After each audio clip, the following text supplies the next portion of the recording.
ముందుగా వేదిక టీవీ ప్రేక్షకులకు స్వాగతం. వేదిక టీవీ చేపడుతున్న సర్వే ఏదైతే ఉందో ఇది కేవలం ప్రజల అభిప్రాయాలు మాత్రమే. వేదిక టీవీ అభిప్రాయం కాదు. నిజాన్ని నిర్భయంగా ప్రజలతో మాట్లాడి చర్చించడానికి వేదిక టీవీ ఎల్లప్పుడూ కృషి చేస్తుంది. ఇందులో భాగంగా ఈరోజు సూర్యాపేట జిల్లాకు రావడం జరిగింది.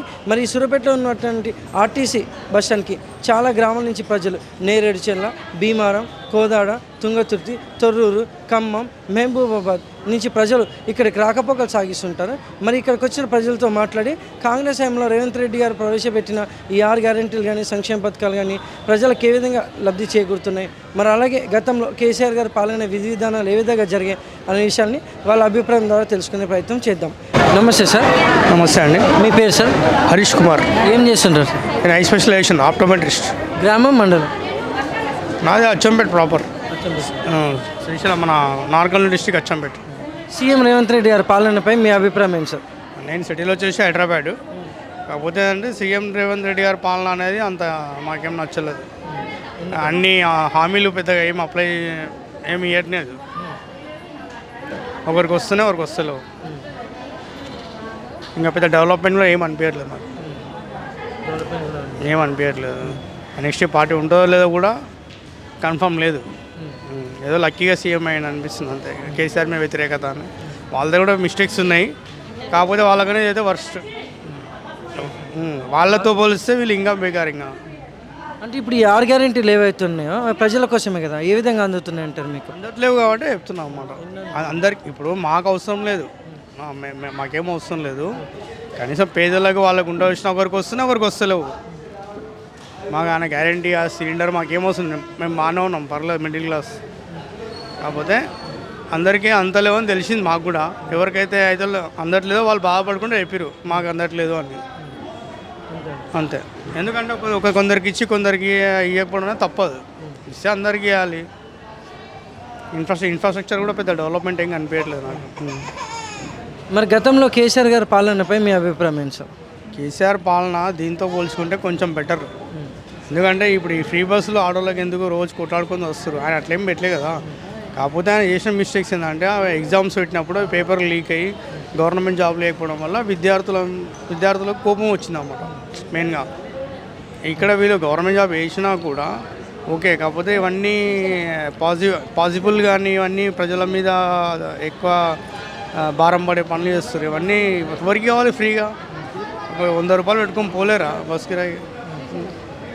అదేదో వాళ్ళకు ఆడవాళ్ళకి ఒక 40% 20% డిస్కౌంట్ ఇస్తే బాగుంటుంది. అవసరంగా ఎంప్లాయీస్ మీద ఎఫెక్ట్ పడుతుంది, మొత్తం ఖజానా మీద ఎఫెక్ట్ పడుతుంది. ఇప్పుడు ట్యాక్స్ పేయర్స్ అంటే మేమే కదా.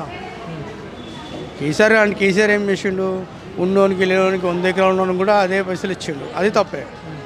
ఈడేంది 5 ఎకరాలు 4 ఎకరాలు కుదిచ్చిండు. ఇది కరెక్టే. కాకపోతే అందులో కొందరికి వేస్తుంది, కొందరికి వేయట్లేదు. రైతు పరంగా కూడా,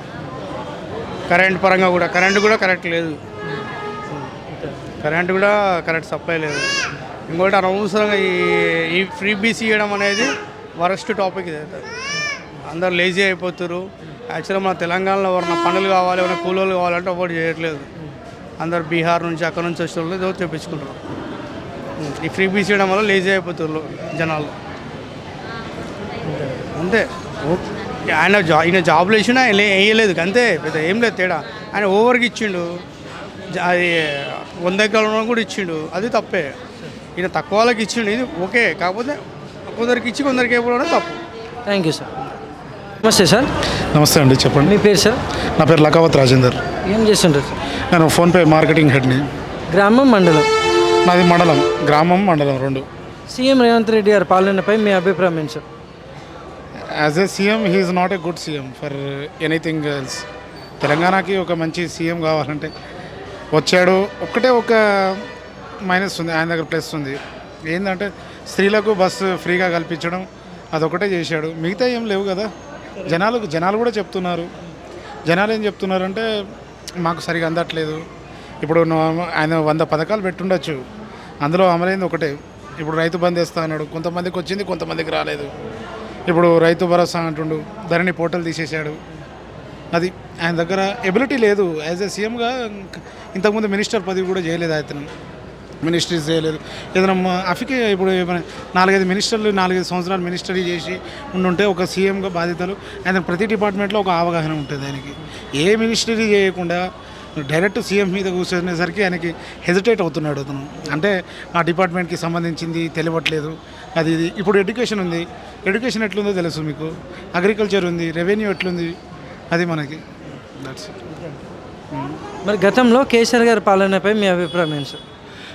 బట్ ఆయన వెరీ గుడ్ మినిస్టర్, నేను చెప్పదలుచుకోను. బట్ ఇద్దరికి డిఫరెన్స్ ఏంటంటే 10 years ఆయన చేశాడు. అతను ఏంటంటే ఇంతకుముందు మనకి మేబీ 2014లో తెలంగాణ వచ్చింది కదా, 2014 కంటే ముందు మన రైతులకి ఒక చిలక భూములు ఉండే అందరికీ. 1 example చెప్తాను నేను. చిలక భూములు నాది కూడా ఉండే, చిలక భూములు దాదాపు 1.5 ఎకరాల దాకా ఉండే. బట్ ఆయన వచ్చిన తర్వాత ఏంటంటే కాలువ వదిలడం జరిగింది. అప్పుడు నేనేం చేసి మేము జనాలందరూ ఏం చేశారనుకుంటే ఫార్మింగ్కి అలవాటు పడ్డారు. ఫార్మింగ్కి చాలా అలవాటు పడ్డారు. ఫార్మింగ్ అంటే వరి వేయడం, ఇంతకుముందు చిలకలే వేసేటోళ్ళు ఇప్పుడు వరికి కూడా ఇంపార్టెన్స్ ఇస్తున్నారు. ఇప్పుడు నేనే 1.5 ఎకరాలు చిలకుంటే దాన్ని పొలం చేసి నేను దాన్ని చేశాను. అది కేసీఆర్కి ఉన్న డిఫరెన్స్, ఈయనకి ఉన్న difference. That's it. Is a very good. But ఆయనకి ప్లస్ ఇంకోటి ఏంటంటే ఒక 4-5 స్టేట్ సీఎంలతో కూడా కాంటాక్ట్ ఉంది. వెరీ గుడ్ ఎక్స్పీరియన్స్ క్యాండిడేట్, అతనికి ఇవ్వచ్చు. ఈజ్ అ గుడ్ పరిపాలకుడు, అడ్మినిస్ట్రేటివ్ డిపార్ట్మెంట్ ఆయన. That's it. Thank you sir. Thank you.